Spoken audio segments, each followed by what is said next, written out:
Hi, it's me again with Corel Draw tips and tricks. Today's video, I'm not saying you'll ever draw this, and I've drawn this same thing with solid shapes and interactive fill tools, but I've never done it with lines.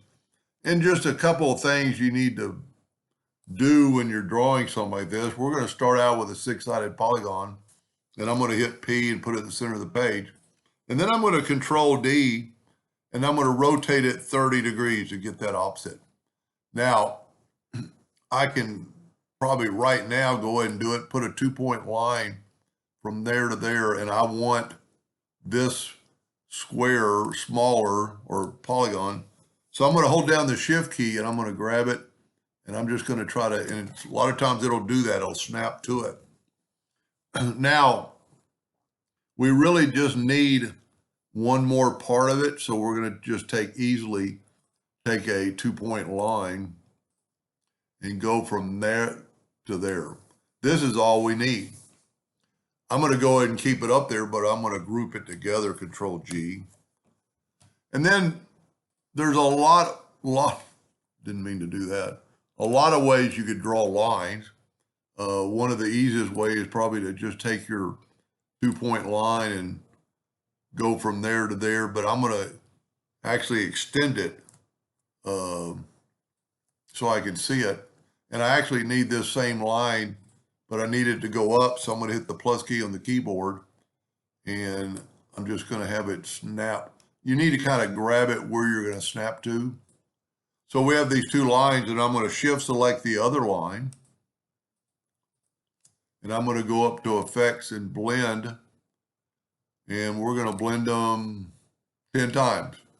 So now we have those lines. Now I'm going to make them thicker. So I'm going to have to go to, I could have done that pre-hand.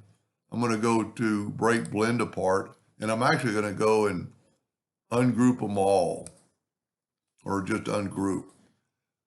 Now I'm going to make them thicker, and I'm going to say that's way too thick. Not thick enough. Yeah, we'll call that good. Now, I need to grab these and go up to Object and convert them to an outline. Because you could cut them right now, but you're going to not come with sharp points on the edges, and that one is going to work out perfectly. Now, the easiest way I found to do it is Control G to group this.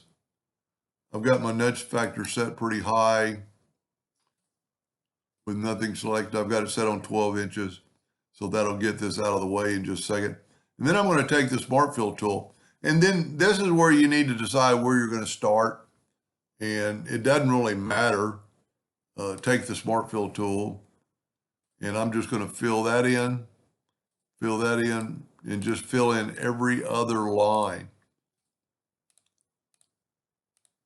And I'm going to leave the other lines blank. So now, since everything's a group, I can grab all that and I can nudge it out of the way twice. But then I'm going to nudge this up out of the way, and I'm going to nudge that back twice. Now, I'm going to get the interactive fill tool, and I'm going to do the same color. I really like that red to yellow. And maybe, we're going to make it a little bit different. Maybe, well, that's going to look good enough. Now I'm going to group this together, Control G. I'm going to Control D, and then I'm going to alternate C, which is going to rotate it from the center of the page. Whoop. Sometimes Corel does that. I don't really understand why it's going on in the newer version. But I'm going to rotate it 60 degrees. Control D. Sometimes Corel will do that, sometimes it won't, but then just add another 60 degrees. Now, it doesn't look all that superior till we put a black box around it and really back it up. And there's a lot you could do with it, but see how sharp our corners are? I could have done a little bit better blending, but I think it looks pretty cool. I think I did it the same both ways. And this would be a good one you could clone and then change the interactive fill tool. Anyway, I'm not saying you'll ever draw that, but it might give you an idea or two. And thank you for watching.